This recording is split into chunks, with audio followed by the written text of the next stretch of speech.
Joe Biden and also Jill Biden commenting on Anita Hill. So they asked Joe Biden regarding, this is just a very short article from the Associated Press. It's posted on pbs.com.org.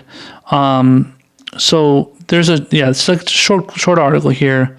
Unfortunately, a lot of the articles that I've read today have been long, but I think it details his appearance on The View. So it says Biden. So the articles, the headline of the article says Biden says he didn't treat Anita Hill badly. Democratic presidential candidate Joe Biden says he doesn't think he mistreated Anita Hill in 1991, though he has said publicly he regrets how she was treated. Okay.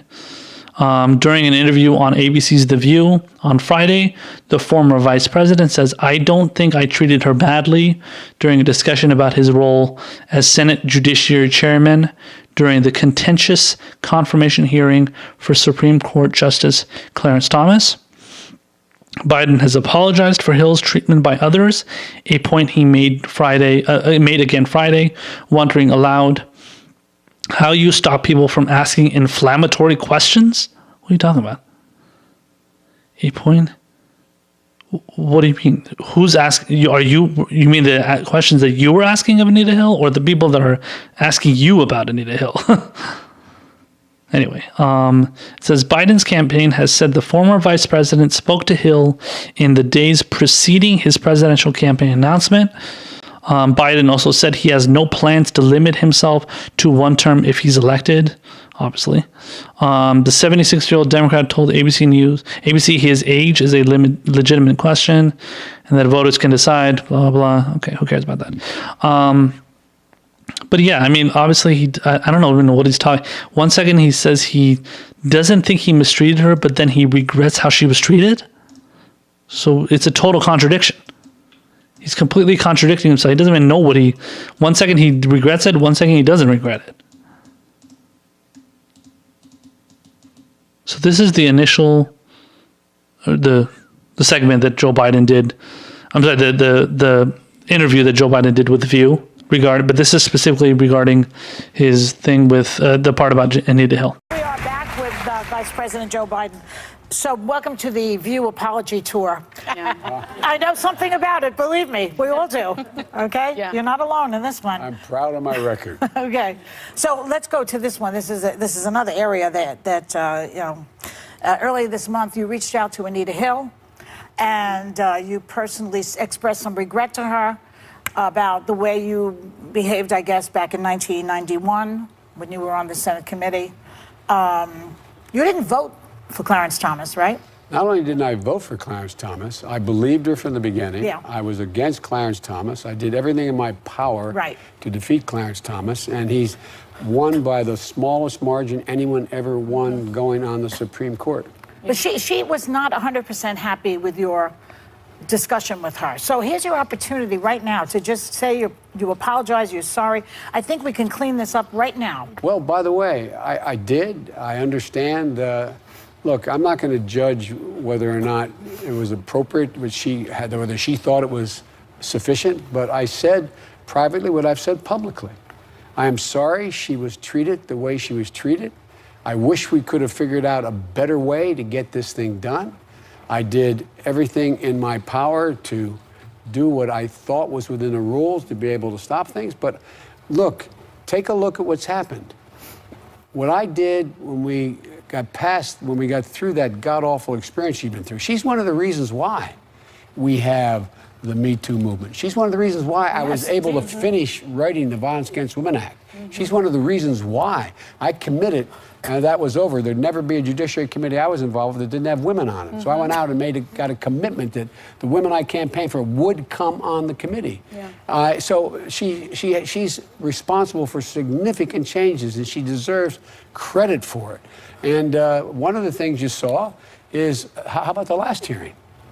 Right. Yeah. We haven't, there's so much more work to do to figure out how, the one important thing I know is, and if there's anything in terms of mindset of Supreme Court hearings in those kinds of circumstances, Supreme Court hearing is not a trial.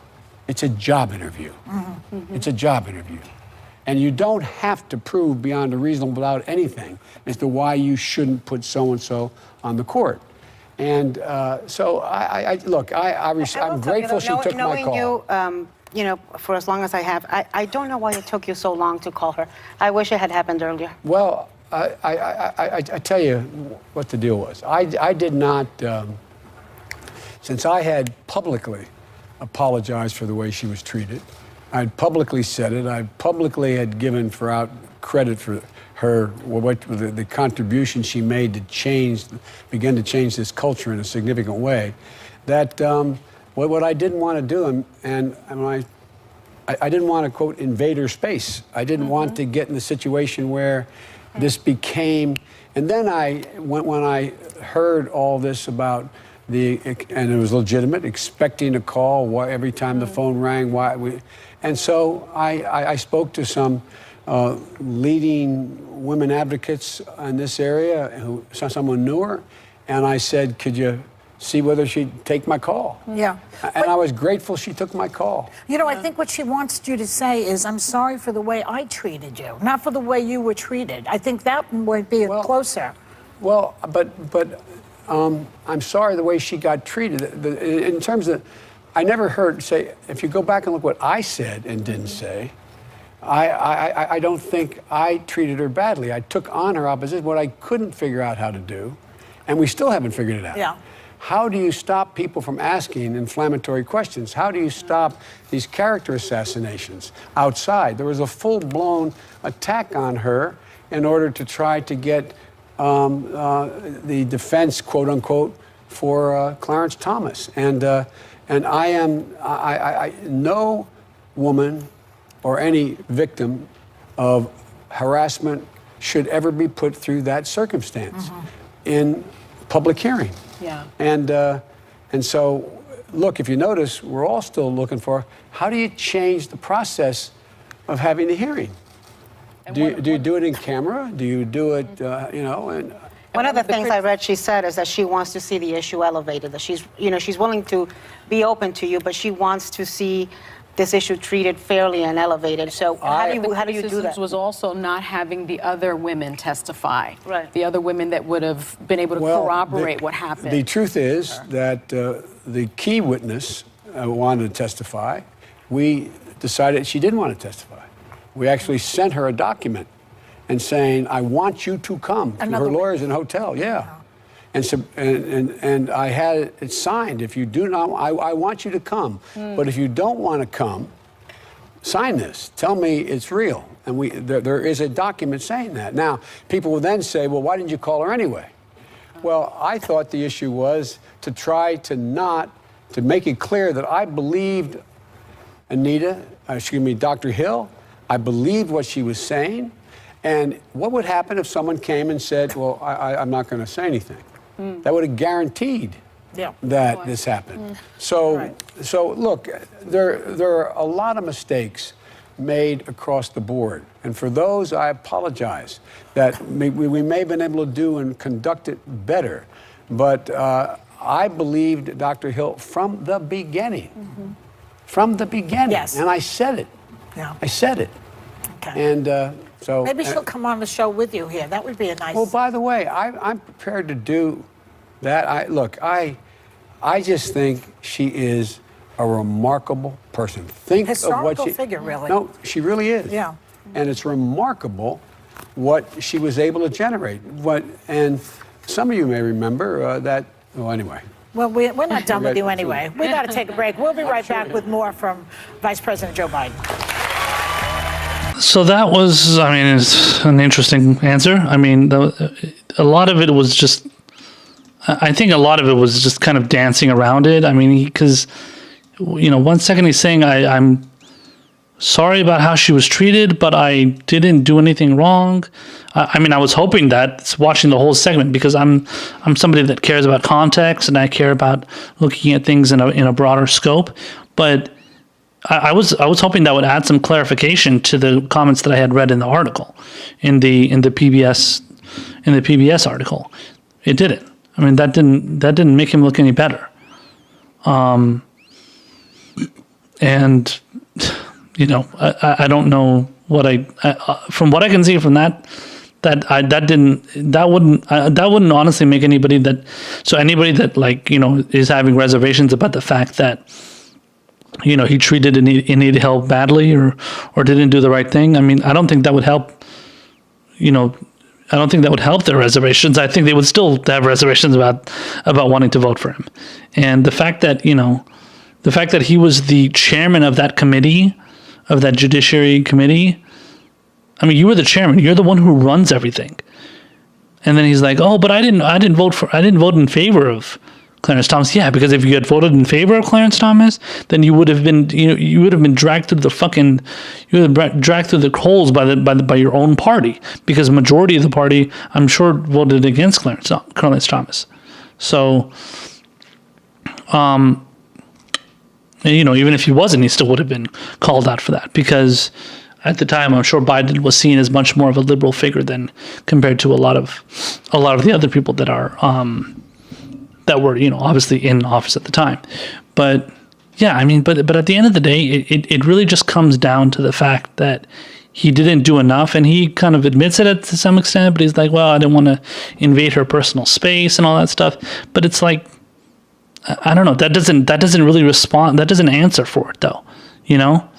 And the fact that he would have such high support from the black community, especially black women, which one of the polls I read in the other segment said 47% of black women support him. That's crazy. I mean, do you not know what happened in the Anita Hill thing? That whole thing that she had to testify and everything. I mean, he raked her over the fucking coals, man, and. He admits it as much. He's not denying it. I mean, at least he's not denying it, but he knows, because he knows people can see it. And, he knows that it occurred. So at the same time, it's kind of like he almost wants to assure people, don't worry, it wasn't really that bad. Whatever I did back then, I was just doing it because, I was just doing my job. It's not, it's an interview. It's a job interview is the way he explains it. So, in fact, I just wanted to play you this clip. This is from Vice. It says, it's a video from Vice. It says, "Watch the most outrageous questions senators asked Anita Hill in 1991. So to give you guys an idea of what Biden and other people were going after Anita Hill on, here it is. Check it out. Welcome, Professor Hill. Thank you. Can you tell the committee what was the most embarrassing of all the incidences that you have alleged? You testified this morning that the most embarrassing question involved, this is not too bad, women's large breasts. That's a word we use all the time. You testified, you drew an inference that Judge Thomas might want you to look at pornographic films, but you told the FBI specifically that he never asked you to watch the films. Is that correct? The fact is, flatly, he never asked you to look at pornographic movies with him. Quote, this is not too bad, I can read it. Thomas liked to discuss specific sex acts and frequency of sex, close quote. You said you took it to mean Judge Thomas wanted to have sex with you, but in fact, he never did ask you to have sex, correct?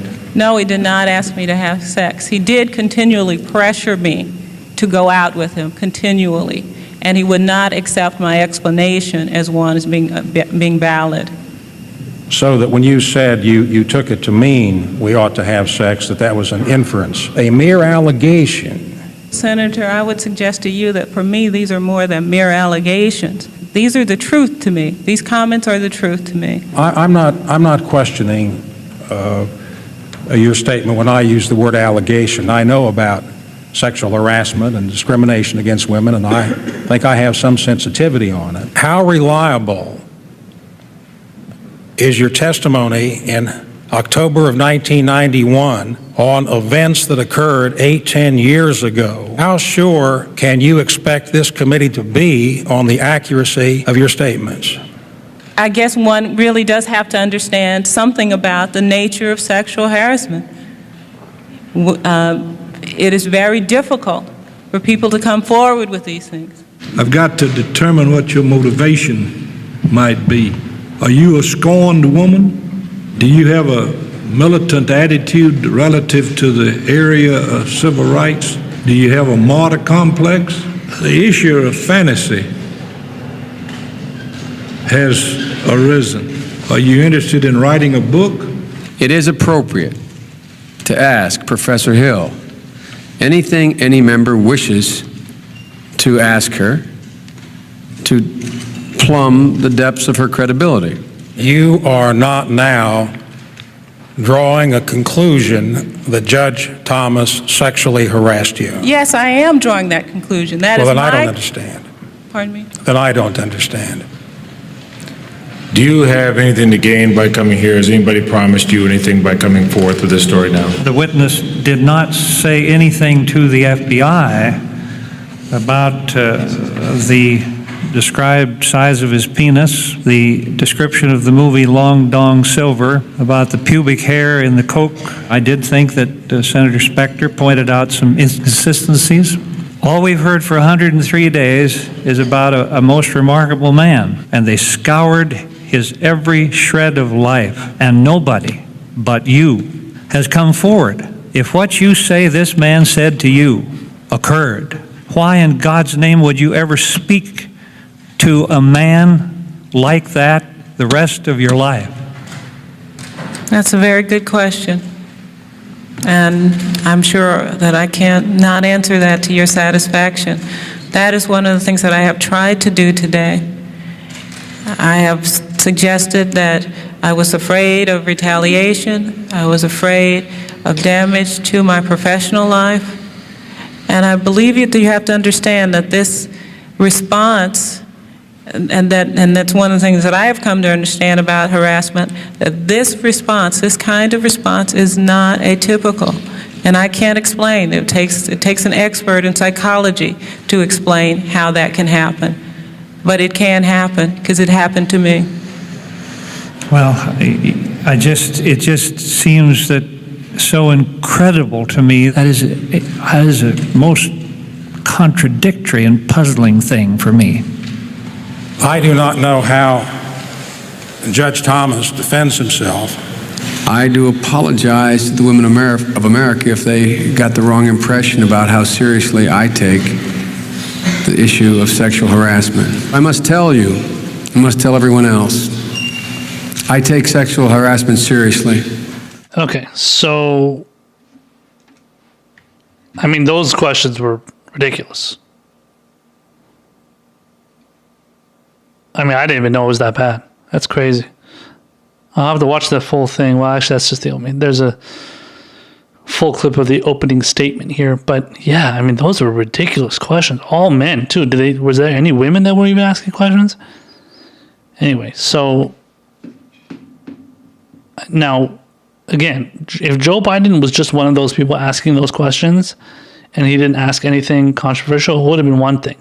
But the fact that he was the chairman of that committee, and he, after all that, he still has the gall to say, like, oh, I believe, I'm totally understanding of women that go through this, and, I would like to apologize to all the women of the country that whatever. Like, listen, bro, you're not gonna, you can't just all of a sudden decide to just apologize when you didn't do anything to counterbalance those crazy questions. I mean, every single one of those people, every single those white men were assuming this black woman had some sort of ulterior motive to make Clarence Thomas look bad, and he's a wonderful man, honorable man, he's a great person, he's done nothing wrong, but you must be guilty for this because we say so, and because you don't have a good enough explanation for us to approve of. So that's crazy. It's ridiculous, man. I mean, I don't even. Again, he contradicted himself. Biden did in this thing when he said that he doesn't think he mistreated Anita Hill in 1991, though he has said publicly he regrets how she was treated. So, but treated by who? mistreated by you or mistreated. I mean, and in that clip that I just played for you, I don't know if that's like, what questions did Biden ask other than the clips of the ones that they showed by him? What else did he ask? But I mean, it was already bad enough how he monitored the hearing. The fact that he was the chairman, how he chaired the hearing was already bad enough. So he should have been standing in the way of a lot of those idiots that were asking those stupid ass questions. And that's, it's not against the rules or against decorum to challenge other members of a committee, or let alone members of, Congress or Senate or whatever. So you can call them out. You just have to do it in a supposedly polite manner. But in that case, he did not do a good job chairing that meeting at all. And his response, pretending to be, an angel and saying, "Oh, I support all the women that have gone through this, and I apologize if any of them were like," no, you should have said that a long time ago, not at the fucking end of it, pretty much.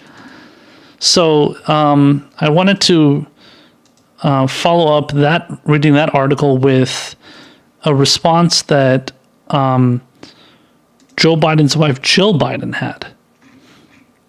So Jill Biden said, let's see here. She said she believes it's time to move on from the Anita Hill controversy, according to Joe Biden. She says, let's see here. When it comes to the recently renewed controversy over how Joe Biden led the 1991 Supreme Court confirmation hearings for Clarence Thomas, in which law professor Anita Hill accused Thomas of persistent sexual harassment, Jill Biden tells NPR's Rachel Martin, in part, it's time to move on. Jill Biden says, "I watched the hearings like most other Americans, and so I mean, Joe said, as I did, we believed Anita Hill. He voted against Clarence Thomas, and as he said, and he has said, I mean, he's called Anita Hill. They've talked, they've spoken, and he said, he feels badly. He apologized for the way the hearings were run, and so now it's time to move on." But he was the one who was running the meeting. That's the funniest part. He says he apologized for the way the hearings were run. But so are you apologizing for how you ran it? Because he's saying how it was run. But you ran it, so that was your fuck up. And she continues on and says, "Well, I guess it was just not the right." The question was, why did he wait until just before he was running for president to call her? She said, "Well, I guess it was just not the right time, maybe. So he wanted to call her. I think he didn't know whether she would take his call, and he was so happy that she did take his call, and they spoke. And I think he was, I think they came to an agreement." The question is, did you encourage him to make that overture? She said, no, that was his decision. And then the rest of the article just references Lucy Flores. Yeah, that's about it. So it's, that's not a very good response. She's basically just trying to poo-poo the whole thing, oh, come on, let's just move on. It's not that big of a deal. But don't worry, we totally believe her, and, we support her for her, the fact that she gave her testimony, but, what are you going to do? It's going to move on. He was only the chairman of the committee, and he was only the one handling the entire hearing, but it's not that big of a deal, It was so long ago. So, it's very easy for you to say this as the wife of a president who's running, all these years later. Again, when you want to bring up issues like this, as far as in this situation, this happened, was it almost 30 years, about 25 years ago, 1991. So actually, yeah, almost 30 years ago, 28 years ago or so. So yeah, it's weird. It's always weird to bring up things that happened a long time ago, but he didn't even he said even Joe Biden said he didn't address it until now. I don't know why it took him so long. It's the right time. Yeah, it's awkward to address it, but at the same time, it's it just seems like he was only addressing it, which I believe it was. He was only addressing it because he knew that he's running for president, and he knew it's going to be a problem, and it's going to be a thorn in his side, so he better address it before anybody else gets on him about it. So it was, in my opinion, and I guarantee in the opinion of many others, it was an opportunistic decision for him to call Anita Hill and address this matter. And I mean, whatever people may think, I guess, of I guess Biden in general, I mean, I don't think this is the biggest problem with him. I think it's more of just kind of like it's just something that the bigger problem is that he didn't address it sooner. So it's not like, do I believe that Joe Biden doesn't care about, sexual assault victims and women that have dealt with that kind of stuff? No, not necessarily. I don't think that's a major problem with Joe Biden himself. I think that he may have some, views regarding the idea that maybe, at least at that time, I don't know about now, but I mean, back then thinking like, well, is Anita Hill telling the truth? We don't know, because a lot of those other men were very skeptical for thinking, oh, well, are you writing a book? And, are you getting some sort of like kickback and, getting, benefiting somehow from giving this testimony? So, I mean, did Joe Biden think that? I mean, I wouldn't be surprised, honestly. I wouldn't be surprised for him to think that at all, because it wouldn't have, I mean, if all those other white men were thinking that, it definitely wouldn't have been surprising. But it kind of comes down to addressing these matters a lot sooner for sure, but also giving the right answers and not contradicting yourself and saying that, oh, I don't think she was treated correctly, but I don't think I did anything wrong to treat her badly. I don't think I did anything wrong in the way I treated her. But I mean, you ran the meeting, you gave a very tepid response to the whole idea of like, how women feel and, if they're offended by this. And you could have said a hell of a lot more, let alone the fact of like responding to the whole situation much sooner, which she did not. And I read an article, it's an article from the New York Times that actually, where she actually said that Biden, quote, his regret for what she endured, but she said it wasn't an apology. And I'm reading it right here. It's another article I found. It says, "I cannot be satisfied by simply saying, 'I'm sorry for what happened to you,'" Hill said. "I will be satisfied when I know there is real change and real accountability and real purpose." That's something that was mentioned on The View, too. I think it was, what's her name? Joy Behar that said it. That said she wants more change to be, kind of done on this issue where, men are held more accountable and women are believed more and stuff. So that's totally understandable. I can see where she's coming from on that. But the fact that she didn't even consider that an apology is pretty significant. And the fact that Joe Biden wants everybody to just move on from it, that's also very significant, considering the fact that he gave his apology, so-called apology, so much fucking later, almost 30 years later. So it's very convenient. I mean, if he wasn't running for president, he probably would have never done it.